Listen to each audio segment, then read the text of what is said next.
اعوذ باللہ من الشیطان الرجیم بسم اللہ الرحمن الرحیم السلام علیکم ورحمۃ اللہ وبرکاتہ۔ بحیثیت ایک مسلمان درود کی فضیلت سے ہر کوئی واقف ہے، مگر آج اس ویڈیو میں آپ اس کی برکات کے بارے میں جانیں گے، تو چلے شروع کرتے ہیں۔ حضور نبی مکرم صلی اللہ علیہ وآلہ وسلم نے فرمایا کہ میرے پاس جبرائیل، میکائیل، اسرافیل اور اسرائیل علیہ السلام آئے۔ جبرائیل علیہ السلام نے عرض کی، اے اللہ کے رسول صلی اللہ علیہ وآلہ وسلم، جس نے آپ پر 10 دفعہ درود شریف پڑھا، میں اسے ہاتھ سے پکڑ کر پولیس رات سے گزاروں گا۔ اور میکائیل علیہ السلام نے عرض کی، میں آپ کے حوض سے اسے جام بھر بھر کر پانی پلاؤں گا۔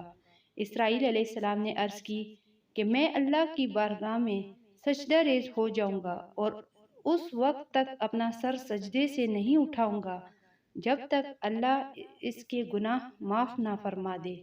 اور اسرائیل علیہ السلام نے عرض کی کہ میں اس شخص کی روح اس طرح آسانی سے قبض کروں گا جس طرح میں انبیاء کرام علیہ السلام کی ارواح قبض کرتا رہا۔ سبحان اللہ۔ اللہ پاک ہمیں بھی ہمیشہ کثرت سے درود پڑھنے والا بنائے اور اپنے رحمت کے سائے تلے رکھے۔ آمین ثم آمین۔